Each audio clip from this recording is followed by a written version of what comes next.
نحمده ونصلي ونسلم على رسوله الكريم اما بعد فاعوذ بالله من الشيطان الرجيم بسم الله الرحمن الرحيم يا أيها النبي إنا أرسلناك شاهدا ومبشرا ونذيرا وداعيا إلى الله بإذنه وسراجا منيرا وبشر المؤمنين بأن لهم من الله فضلا كبيرا صدق الله مولانا العظيم وصدق رسوله النبي الأمي الكريم ونحن على ذلك لمن الشاهدين والشاكرين والحمد لله رب العالمين صلوا على الحبیب. سارے حضرات ہدیہ درود و سلام. الصلاة والسلام علیک یا سیدی یا رسول اللہ. الصلاة والسلام علیک یا سیدی یا حبیب اللہ. الصلاة والسلام علیک یا سیدی یا امام الانبیاء والمرسلین وعلى آلك وأصحابك يا سيدي يا شفيع المذنبين. جملہ شہزادگان درگاہ عالیہ پیر دیکھارا شریف اور جملہ شہزادگان درگاہ عالیہ حضرت للہ شریف، جملہ صاحبزادگان درگاہ عالیہ بحیرہ شریف، بزرگوں، دوستوں، بھائیوں، عزیزوں، السلام علیکم. ہماری خوش قسمتی ہے کہ آج اس ہستی کا میلاد پاک منایا جا رہا ہے کہ کائنات میں جس کی مثل کوئی میلاد ہوا ہی نہیں. کسی کی پیدائش ایسی ہوئی نہیں. اتنا عظمت اور شان والا انسان کوئی کائنات میں آیا ہی نہیں. تو جتنا آنے والا باعظمت انسان تھا، اللہ کا پیارا محبوب رسول تھا، اس کی آمد پر غلامان مصطفیٰ اپنے ہدیے اور نذرانے پیش کرتے چلے آ رہے ہیں، کوئی نثر کی صورت میں، کوئی نعت کی صورت میں. آپ سب بھی بیٹھ کے درود پاک کے نذرانے اس کریم کی بارگاہ میں پیش کرتے رہیے. ہماری یہ خوش قسمتی ہے کہ آج ایک اللہ کے اس مقبول بندے کے در پہ حاضری اور پھر کریم محبوب کا ذکر. کرم بالائے کرم اللہ کریم ہمیں ان عظیم و شان ہستیوں سے ہمیشہ نسبت قائم رکھے اور ان کے فیض سے ہمیں محظوظ ہونے کی ہمیشہ توفیق عطا فرمائے رکھے. پیارے محبوب کے پیارے غلاموں، اللہ کریم نے یہ وہ نعمت عظمیٰ عطا فرمائی جس کا تعارف کرواتے ہوئے خود ارشاد فرمایا، یا ایھا النبی انا ارسلناک شاہدا. اے عزتوں والے نبی، اے عظمتوں والے نبی، بے شک ہم نے آپ کو شاہد کی شان دے کر بھیجا. ومبشرا ونذیرا، مبشر کی شان دے کر بھیجا، نذیر بنا کر بھیجا. وداعیا الی اللہ بإذنہ وسراجا منیرا، اللہ کے اذن سے داعی الی اللہ بنا کر بھیجا اور سراج منیر بنا کر بھیجا. یہ میرے کریم محبوب سید عالم صلی اللہ علیہ وسلم کی وہ عظمت اور وہ شان ہے جو کسی انسان نے، کسی شاعر نے، کسی فلسفی نے، کسی سیرت نگار نے، کسی فصیح و بلیغ نے نہیں، خود رب رحمان نے بیان فرمائی ہے.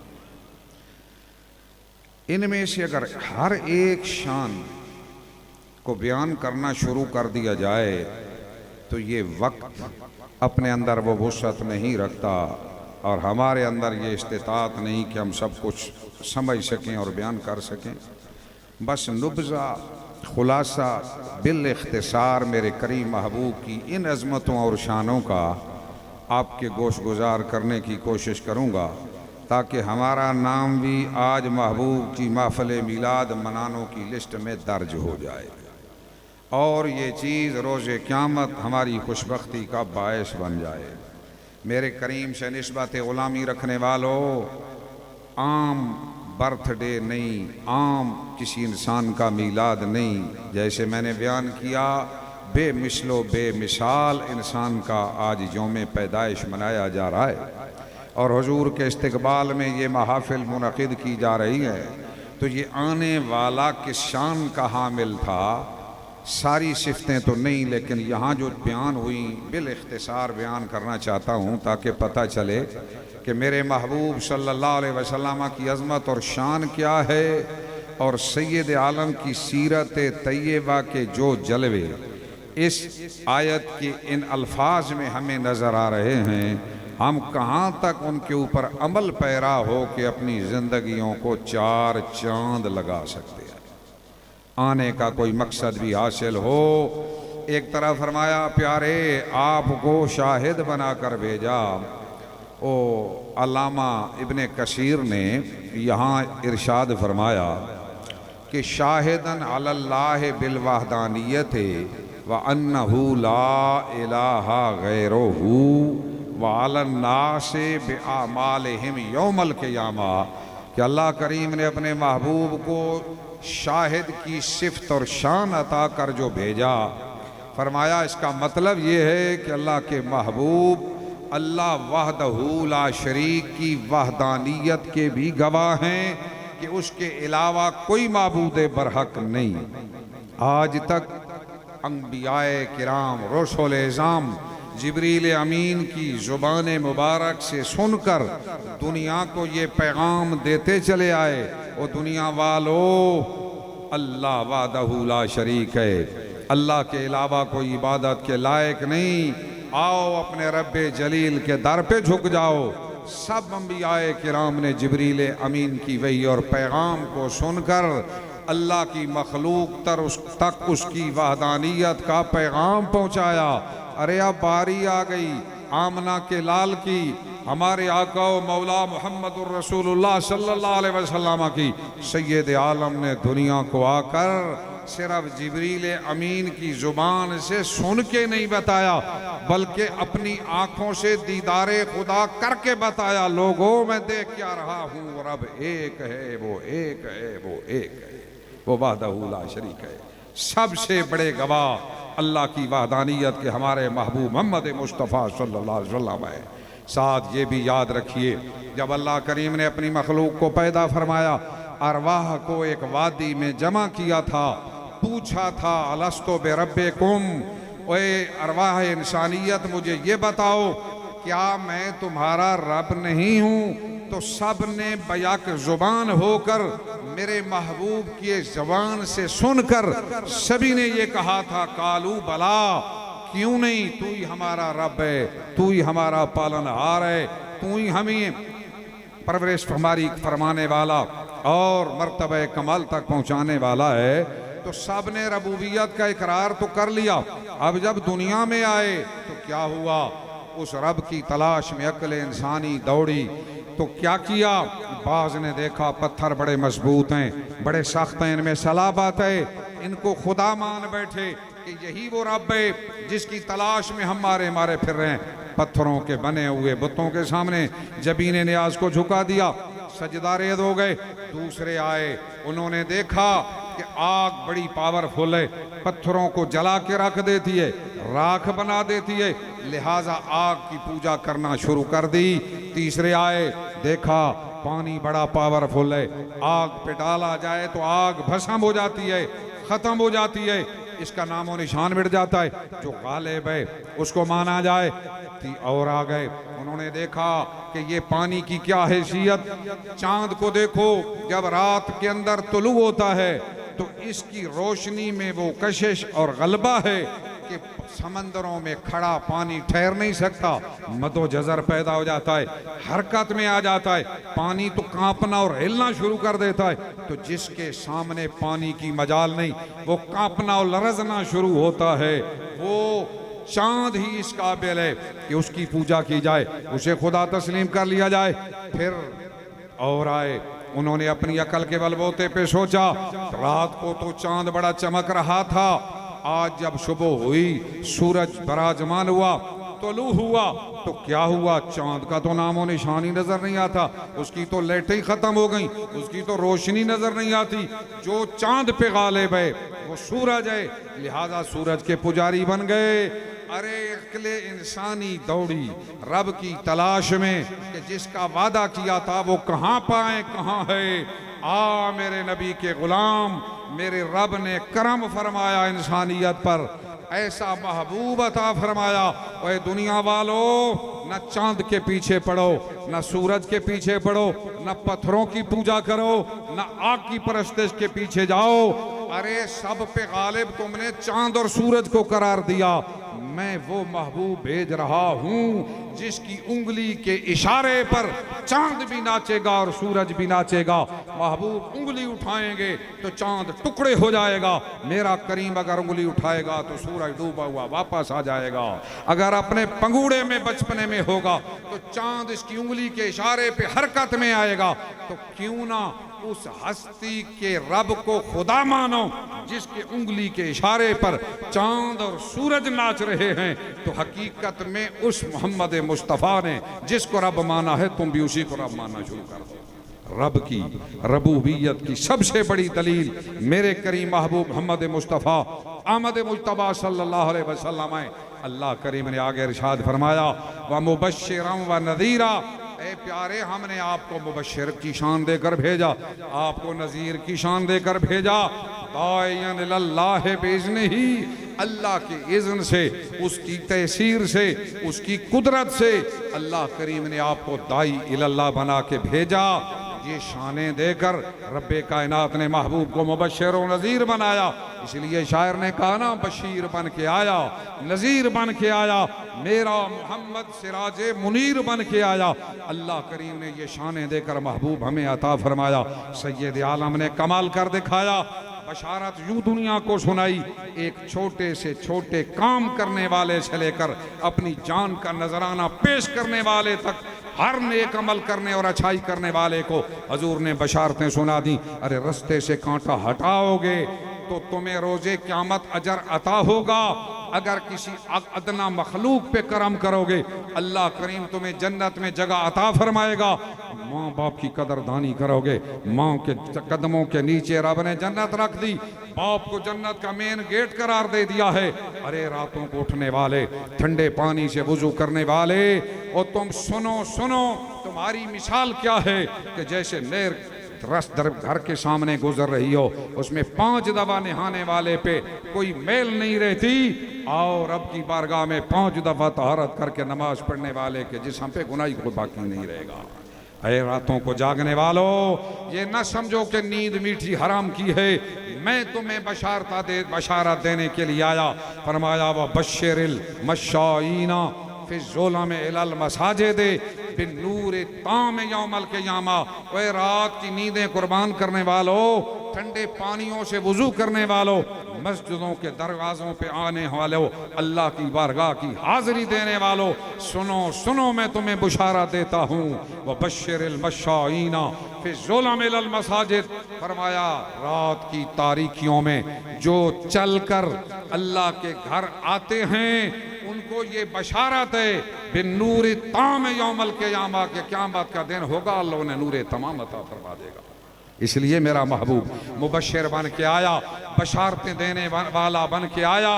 اے لوگو, تم زکوٰۃ کی ایک رتی دو گے, اود پہاڑ سے زیادہ اجر تمہیں عطا کیا جائے گا.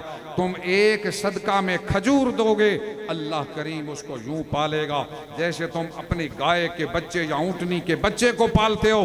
اللہ اس کو اود پہاڑ جتنا بنا دے گا, اور روز قیامت تمہارے نام اعمال میں اس کو رکھا جائے گا. ارے مشکلات برداشت کرنے والو, تم جان کے نذرانے دو گے, تمہارا خون زمین پہ بعد میں آئے گا. اللہ کریم کا دیدار پہلے تمہیں نصیب ہو جائے گا, تمہاری خطائیں معاف کر دی جائیں گی. ارے رب کے دروازے پہ جھکنے والو, تمہارے لیے یہ بشارتیں میں دینے کے لیے آیا. میں تمہارے لیے صرف بشارتیں نہیں, رب نے فرمایا میں نے نذیر بنا کر بھیجا. اور نذیر وہ ہوتا ہے جو انجام سے پہلے مخلوق کو جو مصیبت آنے سے پہلے، انجام سے پہلے خطرات سے آگاہ کر دے، اس کو نذیر بولا جاتا ہے عربی میں۔ میرے کریم کو نذیر قرار دیا کہ تمہارے لیے جو خطرات تھے ان خطرات میں پڑنے سے پہلے تمہیں بتا دیا گیا۔ سرکار فرماتے ہیں اللہ کریم نے جنت کو مصیبتوں کے پیچھے رکھ دیا اور دوزخ کو آسائشات کے پیچھے رکھ دیا۔ جو عیش پرستی میں زندگی گزار کے آئے گا نا، وہ یہ سوچ کے آئے کہ میں نے زندگی تو عیشوں میں برداشت کی، اس کے اینڈ پہ اللہ نے دوزخ رکھ دی ہے، دوزخ کے کنویں میں گرنا نصیب ہوگا۔ اور جو مشکلات برداشت کرے گا، مصائب و آلام سے گزرے گا، اللہ کریم نے اس کے پیچھے مصائب کی وادی کے پیچھے جنت کو رکھ دیا ہے۔ انسان کی زندگی میں مصائب آلام بھی آتے ہیں، خوشیاں بھی نصیب ہوتی ہیں۔ ارے میرے کریم نے یہ فلسفہ اور نقشہ بتا دیا، اگر خوشیاں زیادہ آئیں نا، اگر آسائشات زیادہ ملیں تو سوچنا میرا محبوب بتا کے جا رہا ہے اینڈ پہ آسائشات کے رب نے دوزخ رکھ دیے۔ فرمایا اگر مصائب و آلام اور تکالیف آئیں تو صبر کرو، اس کے اینڈ پہ اللہ کریم نے جنت رکھ دی ہے۔ میرا محبوب بشیر بن کے آیا، نذیر بن کے آیا، اور داعی اللہ کی یہ شان لے کے اللہ کے محبوب آئے۔ آؤ اتنا بھی کسی کو مشن سے پیار ہوگا، جملہ مبلغین کے لیے، جملہ دعوت دینے والوں کے لیے، جملہ مرشدین کے لیے، خلق خدا کی رہنمائی کرنے والوں کے لیے دعوت اللہ کا وہ انداز حضور نے اختیار فرمایا کہ اس سے بڑھ کر کوئی انداز ہو نہیں سکتا۔ میرے کریم محبوب صلی اللہ علیہ وسلم کی کرم نوازی دیکھو، مشن سے پیار دیکھو۔ مسلمانوں، ایک انسان آ جاتا ہے، آ کے کہتا ہے کہ میں آپ کا دین قبول کر لوں گا، کلمہ پڑھ لوں گا، لیکن بات یہ ہے کہ اے محمد بن عبداللہ مجھ سے کشتی لڑ کے دیکھو، اگر تم غالب آ گئے تو میں تمہارا مذہب قبول کر لوں گا۔ اوے میرے نبی سے نسبت غلامی رکھنے والوں، اتنا بھی مشن سے پیار۔ حضور سید عالم نے یہ نہیں فرمایا کہ میں تو صرف دلائل کی دنیا میں گفتگو کے انداز میں کلام کی صورت میں تمہیں ہدایت دکھانے کے لیے آیا۔ نہیں نہیں، میرے کریم نے فرمایا اگر تجھے دوزخ سے بچنا یوں نصیب ہوتا ہے اور ہدایت یوں نصیب ہوتی ہے، آجا، میں محمد الرسول اللہ تجھ سے کشتی لڑنے کے لیے بھی تیار ہوں۔ آج میں سوچتا ہوں، میں سٹیج پہ کھڑا ہوں، یہاں ایک آدمی کھڑا ہو کہ کہہ دے مفتی صاحب میں تیری بات تب مانوں گا، مجھ سے کشتی لڑ کے دیکھ، اگر تو غالب آ گیا میں ظاہر ہے کہوں گا اے پہلوان میں کشتیاں لڑنے تو نہیں آیا، میں تو قرآن و حدیث سنانے آیا، میں تو تقریر سنانے آیا، میں تو پیغام مصطفیٰ پہنچانے آیا۔ اور میرے کریم محبوب نے یہاں تک مشن سے محبت دکھا کر دنیا کو یہ نقشہ پیش کیا، انداز عطا کیا کہ دعوت کا ایک انداز یہ بھی ہے کسی طرح انسان دوزخ سے بچ سکتا ہے۔ اپنی پروں کی پرواز کو نیچا کر لو، اپنے مقام سے نیچے اتر آؤ۔ اگر تمہاری وجہ سے کسی کو ہدایت ملتی ہے، دوزخ سے بچ کے جنت میں جانا نصیب ہوتا ہے، تو ایسا کرنے سے بھی تم پسو پیش نہ کرنا۔ میرے کریم میدان میں اتر گئے، اس سے کشتی لڑی، اس کو زمین پہ گرایا، اب وہ مان گیا کہ میں تمہیں خدا کا رسول مانتا ہوں اور میرے محبوب سے نسبت غلامی رکھنے والوں۔ ایک آیا یہ گو اگر تمہارے نام کا کلمہ پڑھ دے میں تمہارا دین اختیار کر لوں گا۔ سرکار نے نگاہ ڈالی، اس نے کلمہ شروع کر دیا۔ ایک آیت نے کہا پتھر کلمہ پڑھ دیں اور آپ کی شہادت دے دیں تو میں قبول کر لوں گا۔ میرے کریم نے نگاہ ڈالی، پتھروں نے کلمہ پڑھنا شروع کر دیا۔ میرے کریم محبوب کی بارگاہ میں لوگ آتے رہے، اپنی طرف سے مطالبات کرتے رہے۔ اللہ کے حبیب نے پسو پیش نہیں کیا، بلکہ اپنے مشن کی حقیقت سے اتنا پیار تھا، ہر میدان میں اتر کر ہر انداز اختیار کر کے میرے کریم نے دار اسلام میں لوگوں کو داخل فرمایا۔ حضرت فاروق اعظم جیسی ہستیاں جو قتل کے ارادے سے نکلے تھے، جب در مصطفیٰ پہ آئے سرکار نے نگاہ ڈالی، وہ بھی اپنے محبوب کے قدموں پہ گر گئے اور ایک دن عرض گناہ ہوئے آقا آپ کے نام پہ جانیں بھی دیتے ہیں، آپ کے نام پہ قربانیاں بھی دیتے ہیں، لیکن ابھی اپنے دل کے اندر وہ کیف نہیں پیدا ہو رہا کہ اپنی جان سے بھی زیادہ آپ کو ہم اپنے سے زیادہ محبوب گردانے سمجھیں۔ پیارے یہ کیفیت ابھی نہیں مل رہی۔ میرے کریم نے دست اقدس اٹھایا، حضرت فاروق اعظم کے سینے پہ ٹکایا اور پوچھا عمر اکنو حال چیست، اب بتاؤ تمہارا کیا حال ہے؟ حضرت فاروق اعظم کہہ رہے تھے آقا اب تو دل کی دنیا ہی بدل چکی ہے، اب تو آپ اپنی جان سے بھی مجھے زیادہ پیارا اور محبوب لگنا شروع ہو گئے ہیں۔ ایک آدمی مجمع میں کھڑا ہو گیا، سنو سنو میرے نبی سے نسبت غلامی رکھنے والوں، کریم آقا نے داعی اللہ ہونے کی کیا حق ادا فرمایا، کیا انداز تربیت عطا فرمایا۔ سید عالم کے ان مشن، آپ کی سیرت طیبہ کے ان پہلوؤں کو آپ بھی اپنانے کی کوشش کرو تاکہ کوئی غیر مذہب دار اسلام میں داخل ہو جائے، جس طرح کہ حضرت امام محمد امام ابو حنیفہ کے شاگرد آپ تقریر فرما رہے تھے، رخ چہرہ بھی بڑا خوبصورت اور نورانی تھا، الفاظ میں بڑی مٹھاس تھی اور منہ سے پھول جھڑ رہے تھے۔ ایک یہودی کو ایک مسلمان پڑوسی ساتھ لے آیا، آج ہمارے امام کی گفتگو کو ذرا سن۔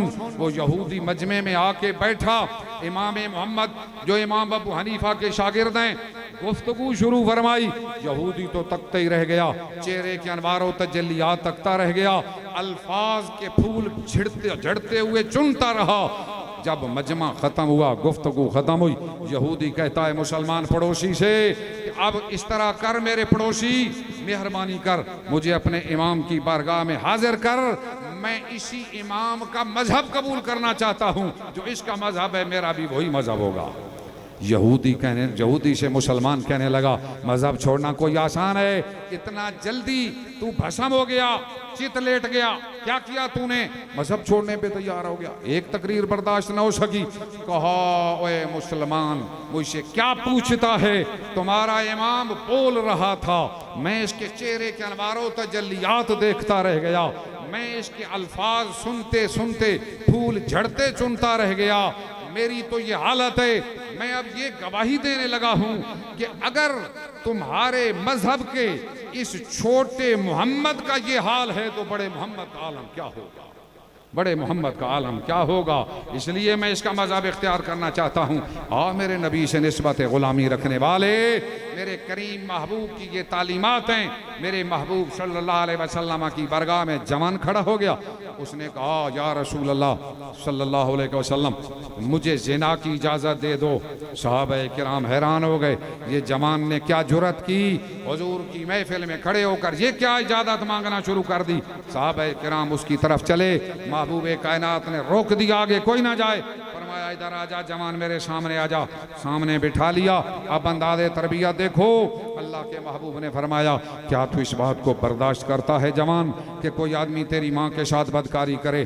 عرض کی نہیں یا رسول اللہ، سر ہلانے لگا، میں ایسا تو نہیں برداشت کر سکتا۔ فرمایا کیا تو اس بات کو برداشت کرتا ہے کوئی آدمی تیری بہن کے ساتھ بدکاری کرے؟ نہیں یا رسول اللہ، یہ تو مجھ سے برداشت نہیں ہوگا۔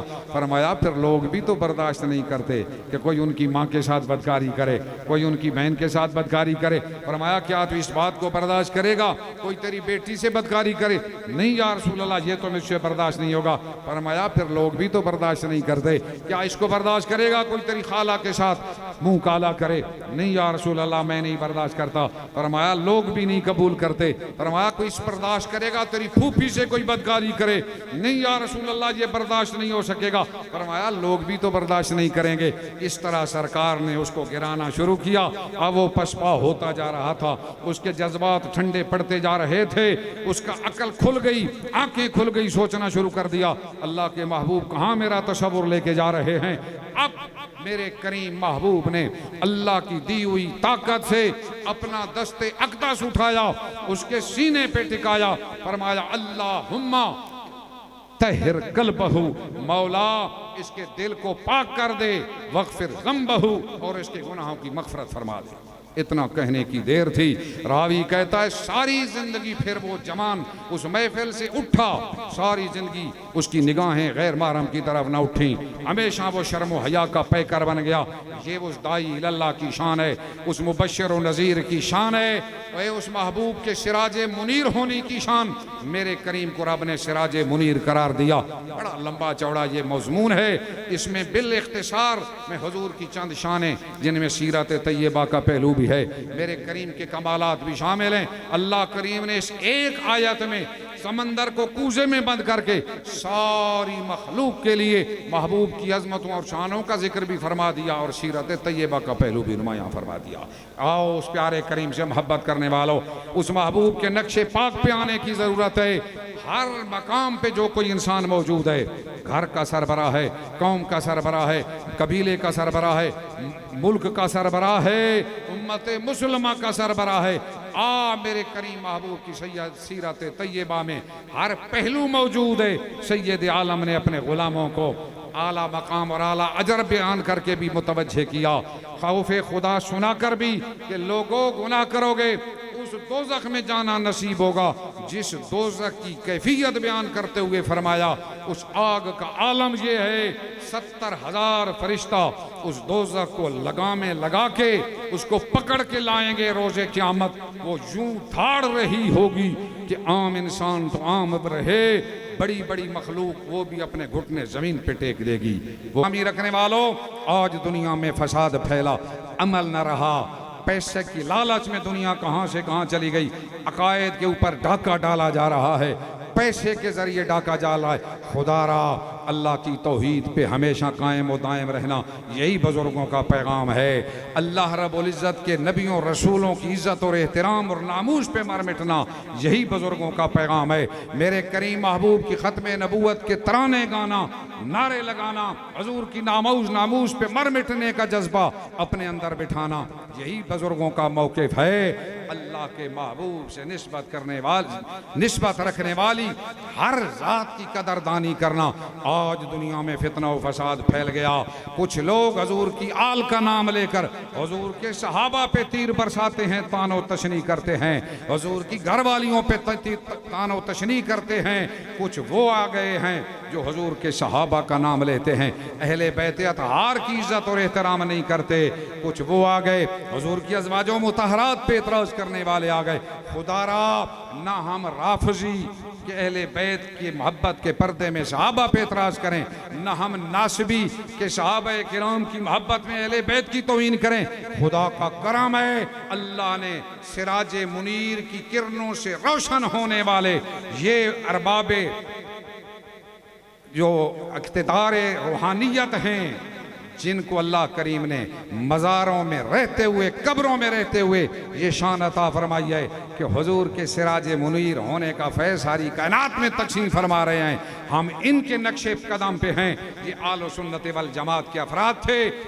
اللہ کریم نے ہمیں نعمت عطا فرمائی، ان کی غلامی نصیب فرمائی، ہمیں اہل سنت بنایا۔ اہل سنت کا موقف یہ ہے کہ ہم توحید خدا پہ ایمان رکھتے ہیں، اللہ کے نبیوں اور رسولوں کو مانتے ہیں، سید عالم کے غلام حضور سے نسبت رکھنے والی ہر چیز کی قدر کرتے ہیں، حضور کی آل کو بھی سلام کرتے ہیں، حضور کے سارے صحابہ کو بھی سلام کرتے ہیں۔